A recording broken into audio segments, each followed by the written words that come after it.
Na reunião de família, as crianças estavam discutindo sobre roupas de grife quando minha irmã ouviu a confusão, foi até lá e agarrou o braço da minha filha, torcendo com força enquanto gritava: "Entrega isso agora mesmo, sua pirralha egoísta."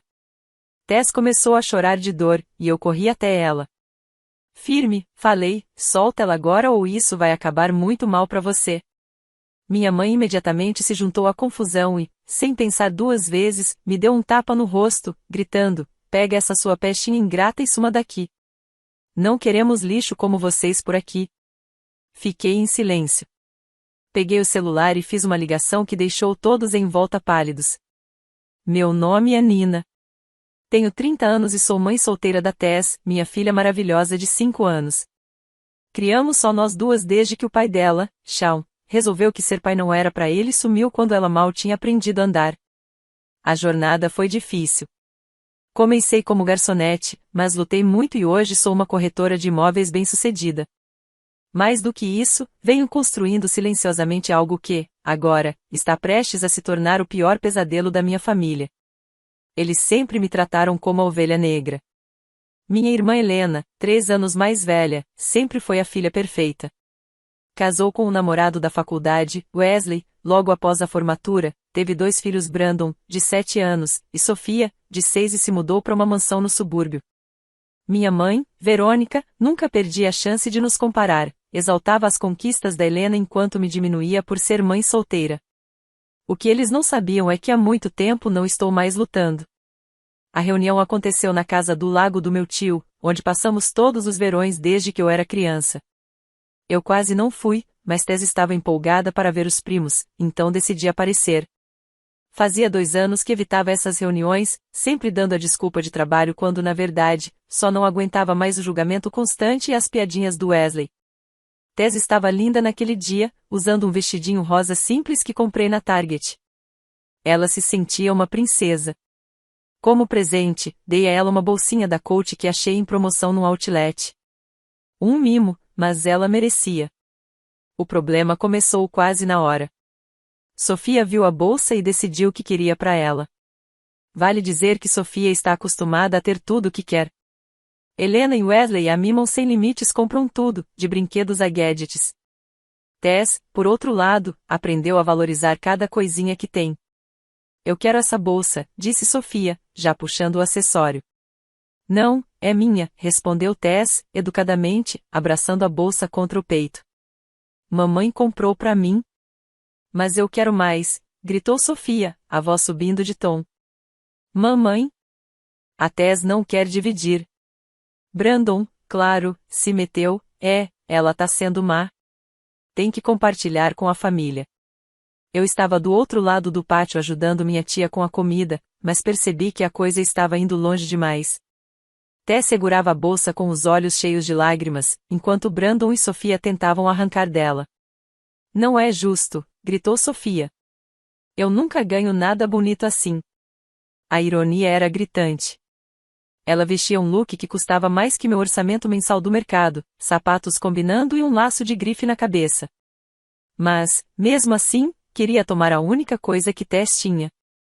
Foi então que Helena apareceu, ouviu o choro, se aproximou com raiva e, sem perguntar nada, agarrou o braço da minha filha e torceu com força.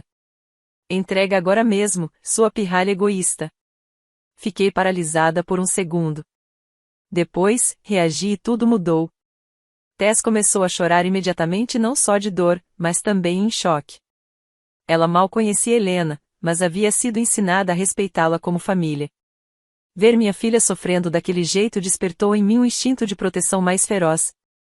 Larguei tudo e corri até ela, com o coração disparado numa mistura de raiva e medo. "Solte ela agora mesmo, ou isso vai terminar muito mal", falei, com a voz calma, mas cheia de ameaça, enquanto por dentro uma tempestade tomava conta de mim.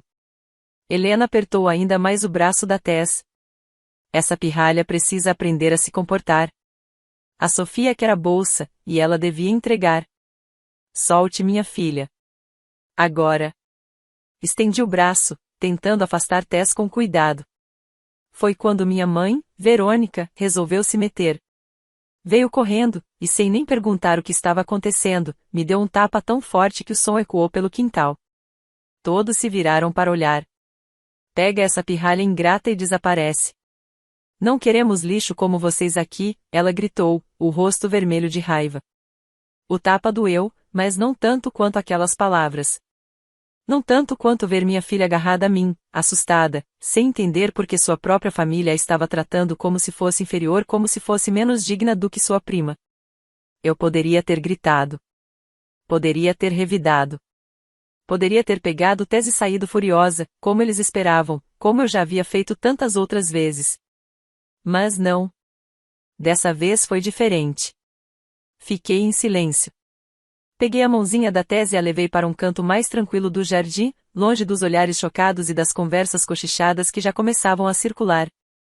Me ajoelhei diante dela, enxuguei suas lágrimas e examinei seu braço, onde Helena machucou. Eu já sabia, ia ficar marcado. Mamãe, por que a tia Helena foi tão má comigo? Ela perguntou baixinho, ainda confusa. Eu não sei, meu amor, respondi, com honestidade. Mas eu prometo, isso nunca mais vai acontecer. Então peguei o celular e disquei. Alô, é Nina Mitchell. Preciso falar com Elias Ford.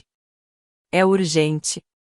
Enquanto esperava, observei minha família continuar a confraternização como se nada tivesse acontecido. Alguns olhavam de canto, mas ninguém se aproximou. Ninguém perguntou se Tess estava bem. Ninguém pediu desculpas. Minha mãe estava perto da mesa de comida, provavelmente inventando alguma versão da história onde eu era a vilã. Helena consolava Sofia, que ainda chorava por não ter conseguido a bolsa que queria como se tivesse perdido algo importante. 10 minutos depois, meu telefone tocou. Mina, qual é a emergência? Perguntou Elias, preocupado, mas com o tom profissional de sempre. Elias Ford é meu advogado há 3 anos, me ajudou desde que abri meu negócio no ramo imobiliário. Mas ultimamente, vinha me auxiliando com algo muito mais delicado, e que tinha potencial para arrasar minha família. Quero que você comece com tudo o que discutimos. Agora. Ele ficou em silêncio por um momento. Tem certeza? Depois que isso começar, não dá para voltar atrás. Olhei novamente para o outro lado do pátio. Minha mãe gargalhava com Helena, como se nada tivesse acontecido. Helena deixava Sofia brincar com o brinquedo de outra criança, provavelmente também tomado à força. Com calma, respondi. Tenho certeza absoluta. Vou fazer as ligações agora. Você começará a ver os efeitos em até 1 hora. Desliguei e me sentei com Tess em um banco, de frente para o lago. Ela já mexia na bolsinha, tentando esquecer o que tinha acontecido como só crianças fortes e resilientes conseguem. Mas eu não tinha esquecido. E nunca esqueceria o olhar de dor e confusão no rosto dela quando foi agarrada pela própria tia. Veja bem, o que minha família nunca soube é que eu vinha planejando esse momento há anos. Crescer nesse ambiente foi como andar vendada por um campo minado. E hoje, o primeiro passo da explosão havia sido dado. Cada reunião de família, cada feriado, cada festa de aniversário era uma nova chance para minha mãe e minha irmã me lembrarem dos meus supostos fracassos. Desde que engravidei da Tess, aos 24 anos, solteira e trabalhando como garçonete, fui tratada como uma vergonha para o nome da família. Como você pôde ser tão irresponsável? Minha mãe gritou quando contei da gravidez. O que as pessoas vão pensar? O que as amigas da sua irmã vão dizer quando souberem que a irmã dela está esperando um filho bastardo? Helena não foi mais gentil. Maravilha. Agora a gente tem que fingir que apoia suas péssimas decisões de vida. Você tem ideia de como isso é embaraçoso para mim e pro Wesley? Estamos tentando construir uma reputação decente nesta comunidade. Quando o pai da Tess, Shawn, abandonou tudo antes mesmo do nascimento dela, eles trataram como uma confirmação de suas previsões. Eu avisei que isso ia acontecer, disse minha mãe, com um brilho de satisfação nos olhos. Homem nenhum quer ficar preso a uma mulher que faz escolhas ruins. Mas o que eles nunca entenderam é que essa crueldade toda me fortaleceu, não me quebrou. Cada crítica, cada comentário venenoso, cada vez que nos excluíam de encontros familiares por sermos uma vergonha, eu guardava. Lembro de cada ataque, de cada momento em que fizeram minha filha se sentir indesejada, de cada vez que nos trataram como se não fossemos parte da mesma família. O pior de todos aconteceu 18 meses antes da reunião no lago. Era a festa de 6 anos do Brandon, filho da Helena. Ela me disse expressamente para não levar presente, para que a Tess não se sentisse mal por não conseguir dar algo à altura. Eu deveria ter percebido que era uma armadilha. Chegamos de mãos vazias, como ela pediu. E logo que entramos, Helena fez questão de anunciar para todos: olha só, a Nina nem se deu ao trabalho de trazer um presente pro Brandon. Tem gente que simplesmente não entende o que é ser família. Tess ficou confusa e triste. Ela tinha só 3 anos, mas já entendia o suficiente para perceber que estava sendo tratada de forma diferente. Mais tarde, me perguntou por que a tia Helena era tão má com a gente. Eu inventei uma desculpa qualquer sobre ela estar tendo um dia difícil. Naquela noite, comecei a registrar tudo. Cada comentário cruel, cada exclusão proposital. Toda vez que faziam Tess se sentir como um estorvo, eu anotava.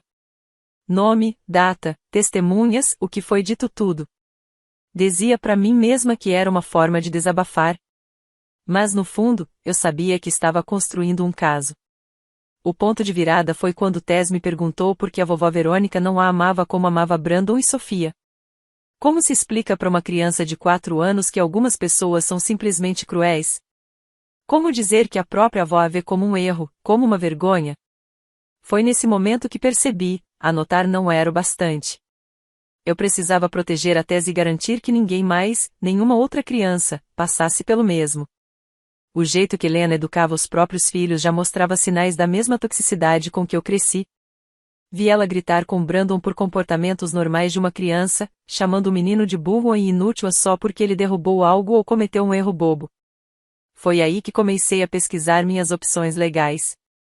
O que é considerado abuso emocional? Que provas eu precisaria para proteger a Tess? Como acabar com esse ciclo de crueldade na minha geração? Foi então que entrei em contato com Elias Ford. Estudamos juntos no ensino médio. Hoje, ele é um advogado respeitado, especialista em direito de família e planejamento patrimonial. Quando procurei, pedi ajuda para montar um plano sólido, algo que mães solteiras podem precisar quando tudo dá errado. Durante nossa primeira conversa, ele ficou chocado com o que ouviu. Nina, o que você está descrevendo não é uma simples disfunção familiar, ele disse. Isso é abuso emocional sistemático e está afetando o desenvolvimento emocional e a autoestima da sua filha. Você tem escolhas. Foi isso que Elias me ajudou a enxergar. Eu não precisava aceitar o tratamento da minha família como se fosse normal. Minha filha não precisava crescer achando que era indesejada ou sem valor só porque sua família extensa fazia se sentir assim.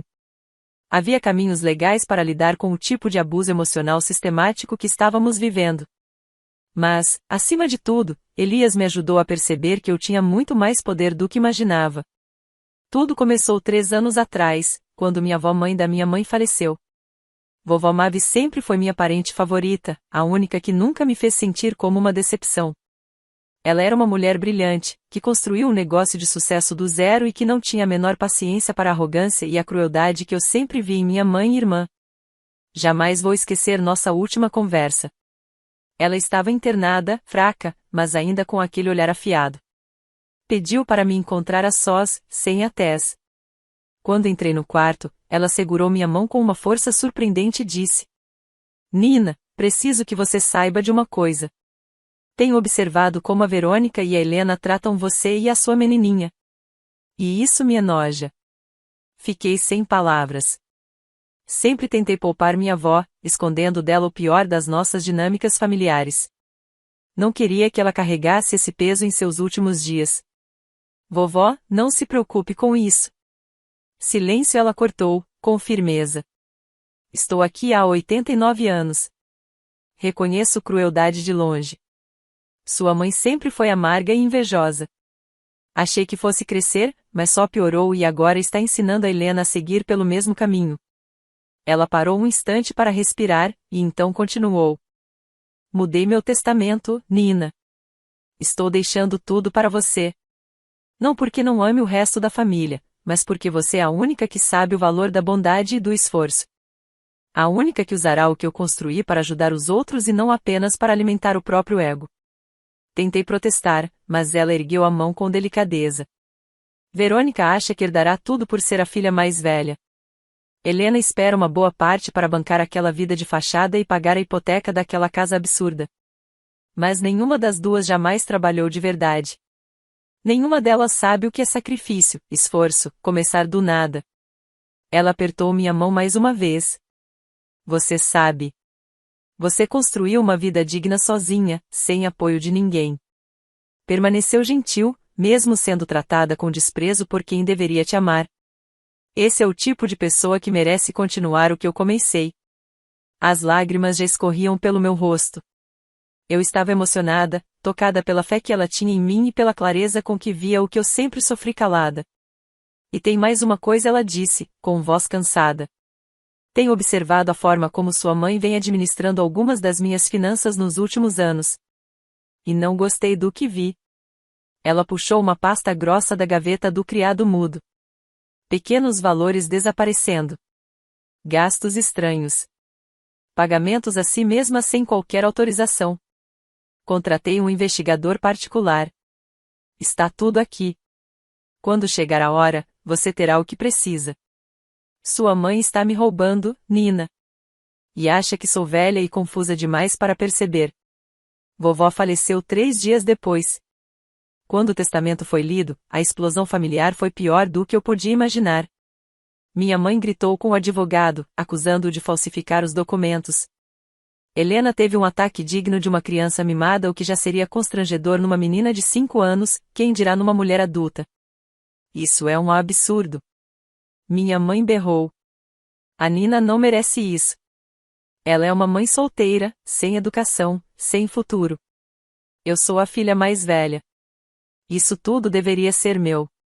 Ela deve ter seduzido algum velho para conseguir que mudassem o testamento, soltou Helena, destilando veneno. Não tem como a mamãe deixar tudo para ela. A Nina nunca fez nada da vida.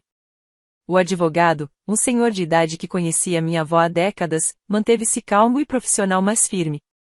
O testamento era absolutamente legal e tinha sido formalizado com testemunhas. A dona Mavi estava lúcida e deixou muito claro o que queria.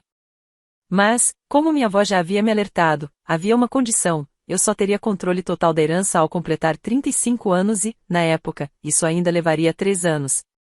Enquanto isso, os bens seriam gerenciados por um fundo fiduciário, com minha mãe como uma das administradoras, junto com o advogado da família. Pelo menos a Verônica vai poder impedir que Ana acabe com tudo antes de estar madura o suficiente para lidar com essa responsabilidade, murmurou uma das minhas tias, tentando suavizar o caos que se instalou após a leitura do testamento. O que ninguém sabia era que minha avó havia previsto que esse arranjo poderia ser um problema. Ela me deixou instruções detalhadas sobre como acompanhar a gestão do fundo junto com o contato do investigador particular que ela contratara e os registros das irregularidades financeiras que já havia detectado da parte da minha mãe. Se Verônica continuar com os desvios, você terá base legal para removê-la como administradora e assumir o controle da herança mais cedo, dizia uma carta particular que ela deixou comigo, por meio do advogado. Mas você vai precisar ter paciência e construir um caso sólido. Documente tudo. Foi exatamente isso que eu fiz. Durante 3 anos, observei discretamente cada movimentação, cada gasto, cada decisão do fundo, cada justificativa. Com a ajuda do Elias, aprendi o que observar e como montar um caso legal que resistisse no tribunal. Minha mãe achava que estava sendo esperta, desviava pequenas quantias aqui e ali, acreditando que passariam despercebidas. Centenas de dólares em custos administrativos, milhares em manutenção da propriedade, valores maiores em taxas de consultoria sem comprovação. Ao longo de 3 anos, os desvios ultrapassaram $150 mil. Ela estava usando minha herança para bancar o próprio estilo de vida, comprando móveis novos, fazendo viagens caras, pagando até os cartões de crédito da Helena. Tudo isso disfarçado como despesas do fundo fiduciário. Tudo isso, cuidadosamente documentado por Elias e por mim. Enquanto isso, eu seguia construindo minha vida. A parte da renda que legalmente me cabia permitiu que eu voltasse a estudar e tirasse minha licença de corretora de imóveis. Em 2 anos, eu já estava ganhando mais do que jamais imaginei possível. Comprei uma casa modesta para mim e Tess, comecei a economizar para a faculdade dela e planejei o dia em que assumiria por completo o legado da minha avó. Mas o mais importante, comecei a me valorizar. E a ensinar Tess a fazer o mesmo. Iniciamos a terapia juntas, para curar os danos causados por anos de crueldade familiar. Aos poucos, Tess começou a entender que era digna de amor e respeito e eu entendi que não precisava aceitar atitudes tóxicas só porque vinham de família. Nossa terapeuta, a doutora Naomi Fields, foi clara. O que sua família faz com vocês não é só maldade. É abuso emocional sistemático. É feito para que vocês se sintam fracas, sem valor, e dependentes deles. Eles precisam que você acredite que não vale nada, ela explicou. Porque se você souber o seu verdadeiro valor, não vai mais aceitar o comportamento deles. Foi ali que ganhei força para impor limites. Parei de comparecer a encontros familiares onde Tess e eu éramos desrespeitadas. Recusei os empréstimos da minha mãe, que sempre vinham com cobranças emocionais disfarçadas de ajuda. Parei de buscar aprovação e passei a construir uma vida que nos trouxesse paz. Quanto mais independente eu ficava, mais incomodada minha família se tornava. Eles estavam perdendo o alvo favorito das frustrações deles e não gostaram nada disso. As ligações se tornaram mais frequentes e cada vez mais agressivas. Minha mãe chorava ao telefone, dizendo que eu estava destruindo a família por não aparecer em todas as reuniões. Helena deixava recados acusando-me de me achar melhor que os outros só porque eu não tolerava mais o abuso. Você costumava ser tão doce, tão agradável, minha mãe reclamou em um telefonema especialmente desagradável.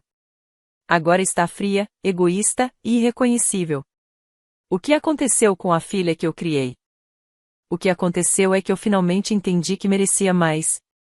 O que aconteceu é que percebi que minha missão como mãe era proteger a Tess do mesmo tipo de tratamento que destruiu minha autoestima por anos. O que aconteceu é que parei de temer a reprovação da minha família e comecei a temer algo muito pior, que a toxicidade deles envenenasse minha filha também. A gota d'água veio 10 meses antes do reencontro, na festa de 7 anos do Brandon. Helena simplesmente esqueceu de nos convidar. Depois alegou que foi um descuido. De qualquer forma, quando chegamos porque uma das minhas tias comentou sobre a festa, a recepção foi exatamente o que eu temia. Helena fez um escândalo, dizendo que não havia comida ou lembrancinhas suficientes para convidados inesperados. Algumas pessoas não entendem que festas precisam ser planejadas, ela anunciou alto, olhando para os outros pais. Quando você não confirma presença, coloca o anfitrião em uma posição difícil. Tess, com 4 anos e meio, já era grande o bastante para perceber que não era bem-vinda. Ela se agarrou à minha perna, com os olhinhos tristes, enquanto Brandon e Sofia brincavam com os primos e os amigos. Ninguém a chamou para brincar. Ninguém garantiu que ela tivesse um pedaço de bolo. Ela passou a festa inteira sentada ao meu lado, assistindo todas as outras crianças se divertirem, enquanto era excluída de forma sistemática. Naquela noite, ela me perguntou por que os amiguinhos de Brandon e Sofia tinham sido maus com ela. Como explicar a uma criança de 4 anos que há adultos que criam seus filhos para odiarem outros só por causa de quem são seus pais? Como dizer à sua filha que algumas pessoas vão rejeitá-la só pelas circunstâncias do seu nascimento? Naquela noite, percebi, a fase de observação e documentação havia terminado. Era a hora de agir. Na manhã seguinte, liguei para Elias e disse que estava pronta para entrar com o pedido de remoção da minha mãe como administradora do fundo. E mais, queria abrir um processo contra Helena e Wesley por má conduta na reforma de uma das propriedades do hotel. Tem certeza de que está pronta para isso? Elias perguntou. Depois que começarmos, não tem volta. Seus laços familiares podem nunca mais se recuperar. Olhei para Tess, que brincava quieta com suas bonecas, e pensei no rosto confuso e triste dela naquela festa. Pensei em todas as reuniões futuras em que ela continuaria se sentindo indesejada. Pensei nas sessões de terapia que ela precisaria, só para reaprender que é digna de amor. Elias, eu disse, esses relacionamentos já estão quebrados além do reparo. A única pergunta agora é, vou proteger minha filha, ou continuar expondo ela a pessoas que a tratam como se fosse menos que humana? Passamos os 10 meses seguintes construindo nosso caso. As provas de apropriação indevida eram esmagadoras. Minha mãe foi descuidada, acreditava que ninguém jamais a questionaria. Pequenos desvios aqui, despesas administrativas ali, consultorias em que não existiam. No total, quase $150 mil desviados. E o caso contra a empresa de Wesley era igualmente forte. Eles economizaram em materiais e segurança, causando sérios danos estruturais em uma das propriedades da rede hoteleira. Tínhamos documentos, fotos, laudos, tudo. Mas a preparação mais importante foi emocional. A doutora Fields me ajudou a me fortalecer para o que viria. Treinamos cenários, falamos sobre manipulação emocional, culpa, raiva, ameaças. Ensaiamos como manter a calma quando tentassem me fazer parecer a vilã da história. Lembre-se, ela me dizia, a raiva deles não é sua responsabilidade. As consequências deles não são sua culpa. Você está protegendo sua filha e isso é sempre a decisão certa. A reunião familiar foi minha última tentativa de ver se ainda havia espaço para reconciliação. Eu pensei, talvez, só talvez, que Vertes, uma garotinha doce e inocente, pudesse tocar os corações deles. Talvez ainda existisse um mínimo de empatia. Mas não. Helena machucou fisicamente minha filha. Minha mãe a chamou de pirralha e nos mandou embora como se fôssemos lixo. Qualquer dúvida que ainda restava desapareceu. Na leitura do testamento da minha avó, todos ficaram em choque ao descobrir que ela havia deixado tudo para mim. A casa da família, avaliada em cerca de $600 mil. O portfólio de investimentos, com mais de 900 mil. E o mais valioso de tudo, a rede de pequenos hotéis boutique, que ela levou 4 décadas para construir do zero. Minha mãe ficou furiosa, claro. Ela esperava herdar tudo, simplesmente por ser a filha mais velha. Helena também ficou indignada, já tinha gastado dinheiro que nem tinha, contando com uma herança substancial que nunca viria. Mas vovó Maeve foi absolutamente clara em seu testamento, deixou tudo para mim. Disse que Nena é a única desta família que entende o valor do trabalho duro e de tratar as pessoas com gentileza. Ainda assim, havia um porém. O testamento especificava que eu só teria controle total da herança ao completar 33 anos e, na época, ainda faltavam 3 anos. Enquanto isso, o patrimônio ficaria sob gestão de um fundo, e os rendimentos seriam retidos. Minha mãe foi nomeada uma das administradoras, junto com o advogado da família, e recebia uma pequena taxa pelos serviços emprestados. O que ela não sabia era que, discretamente, eu estava construindo um caso para removê-la do cargo. Veja bem, movida pela frustração de não ter herdado nada diretamente, minha mãe passou a desviar pequenas quantias do fundo. Nunca valores altos, ela não era burra, mas retiradas frequentes e constantes, justificadas como despesas administrativas ou manutenção da propriedade. Em 3 anos, ela havia roubado quase $75 mil. Ela achou que estava sendo esperta. Mas me subestimou. Eu vinha documentando tudo, cada saque suspeito, cada justificativa questionável, cada vez que ela usava o fundo como se fosse sua conta pessoal. Elias estava me ajudando a montar um caso sólido por fraude e violação do dever fiduciário. O plano era esperar mais perto do meu aniversário de 35 anos para agir. Mas ver minha irmã ferir minha filha, e minha mãe nos chamar de lixo, mudou completamente meu cronograma. Cerca de 1 hora após minha ligação, vi o rosto da minha mãe empalidecer quando seu telefone tocou. Ela atendeu com hesitação e sua expressão rapidamente mudou de confusão para puro pânico. Depois, ligou para outra pessoa, provavelmente seu advogado. O gabinete do promotor público acabará de informá-la que ela estava sendo formalmente investigada por peculato e violação de dever fiduciário. 20 minutos depois, o telefone de Helena tocou. Depois, o de Wesley. E em seguida, o do meu tio. O clima da festa virou rápido. As conversas se tornaram cochichos, e vários familiares começaram a olhar para mim com expressões entre confusão e preocupação. Então meu telefone vibrou. Uma mensagem de Elias. Provas de apropriação indevida entregues ao promotor. Ação por má construção apresentada no Tribunal Civil. Pedido de remoção da administradora submetido ao juízo de sucessões. Vai levar alguns meses para processar, mas tudo já está oficialmente em andamento. Senti uma onda de satisfação sombria me invadir. As engrenagens legais estavam em movimento e não havia mais como pará-las.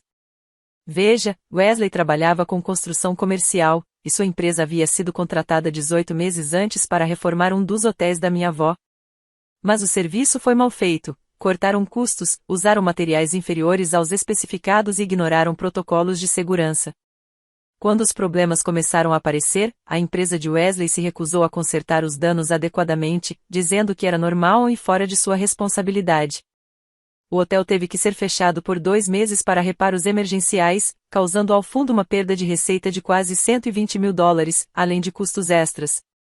Elias estava preparando um processo contra a empresa de Wesley por quebra de contrato, fraude e negligência na execução da obra. Como Helena era sócia da empresa, cuidava da parte financeira e da gestão dos projetos, ela também seria responsabilizada. Eu estava tão imersa nesses pensamentos que quase não vi minha mãe atravessando o quintal, vindo em minha direção. "O que você fez?" Ela sibilou, com o rosto vermelho, os olhos arregalados entre raiva e desespero. Olhei para ela com calma. "Não sei do que você está falando." "Não banque a idiota, Nina." Ela disparou. "O gabinete do promotor acabou de me ligar. Eles estão me investigando por peculato." "Que mentiras você andou contando para as pessoas?" Minha mãe cuspiu as palavras.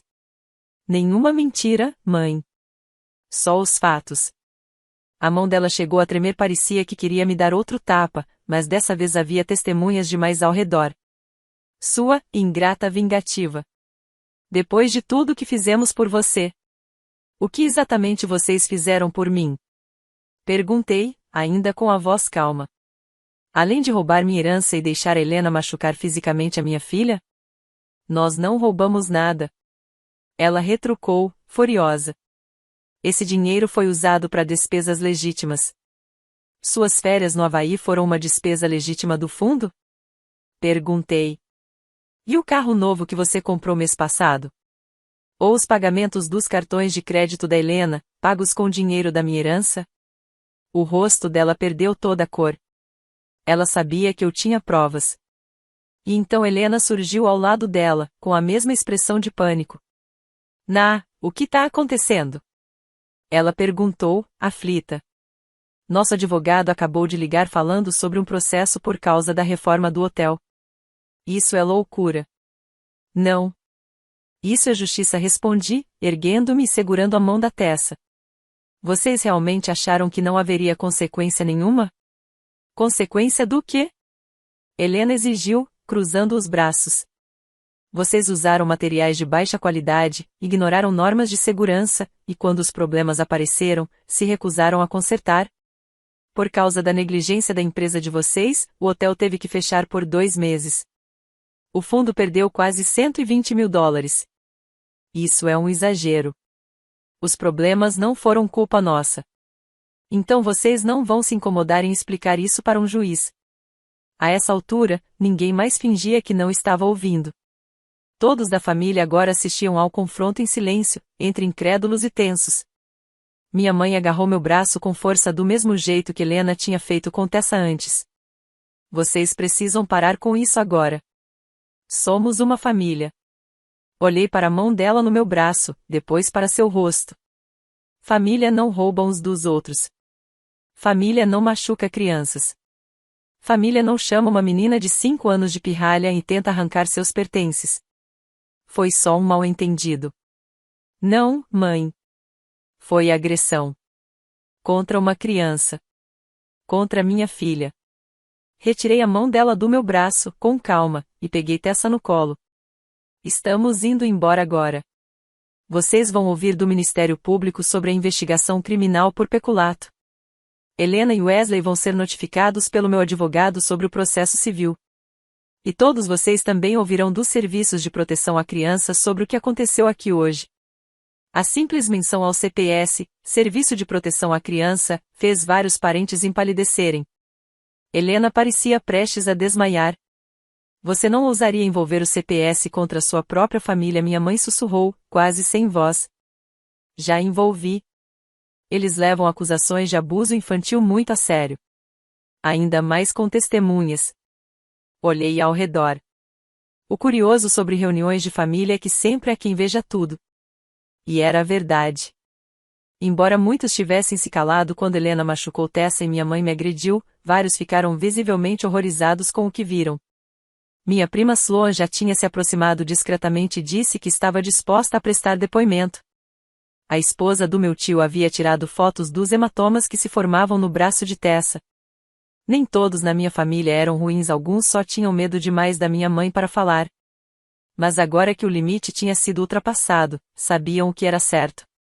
Nina, por favor, disse Helena, com lágrimas se formando nos olhos.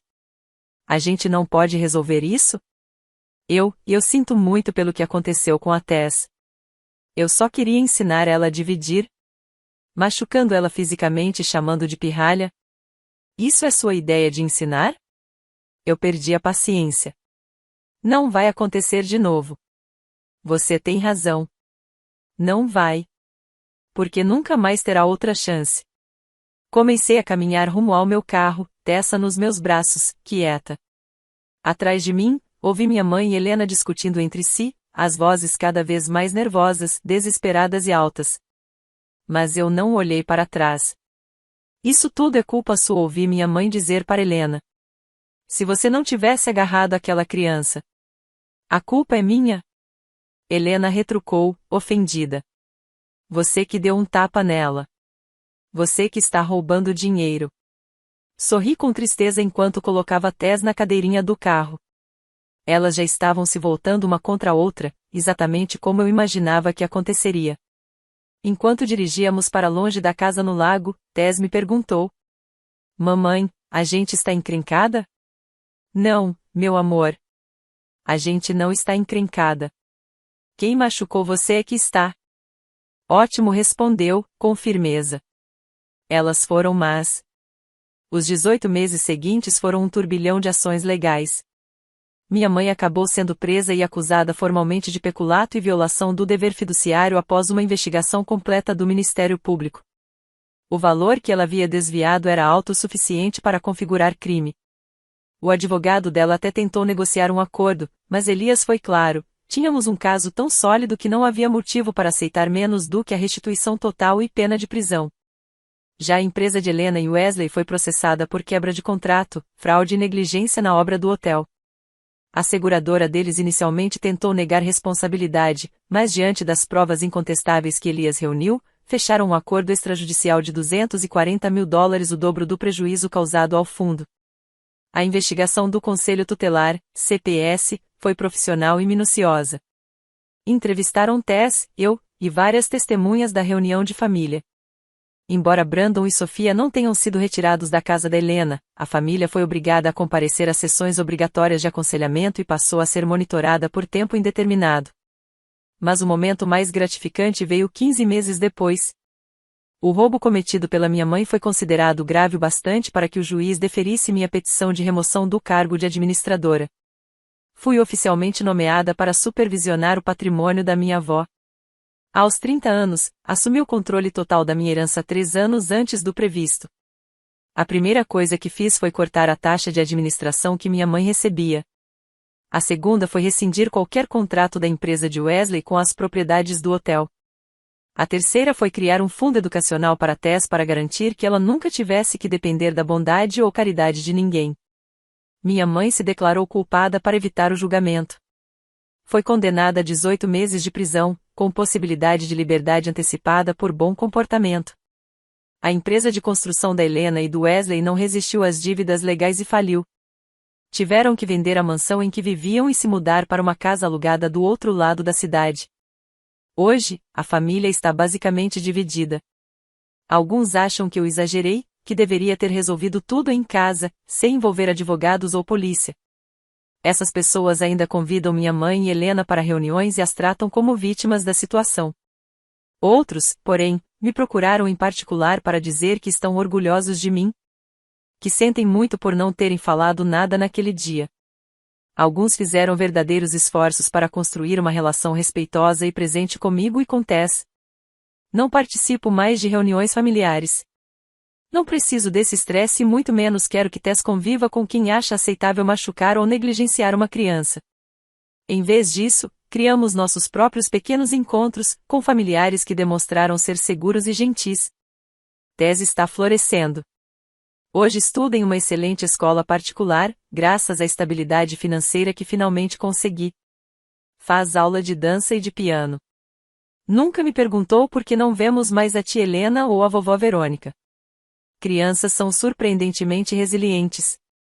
E, sinceramente, ela superou aquele dia traumático muito melhor do que eu. Às vezes, me pego pensando se exagerei. Se deveria ter tentado resolver as coisas em particular, antes de envolver a justiça. Mas aí me lembro da expressão de dor e confusão no rosto da Tess quando Helena agarrou seu braço. Me lembro da mão da minha mãe me batendo no rosto e chamando minha filha de lixo. E então eu sei, com absoluta certeza. Não. Eu não exagerei. Finalmente, reagi da forma certa após anos de abuso e maus tratos. A lição mais importante que tirei de tudo isso é simples, mas poderosa: ser da mesma família não dá a ninguém o direito de te machucar, nem a você, nem ao seu filho.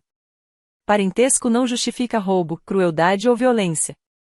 E às vezes, o gesto mais amoroso que você pode ter por si mesmo e por quem você ama é cortar o vínculo com pessoas tóxicas, mesmo que compartilhem o seu DNA.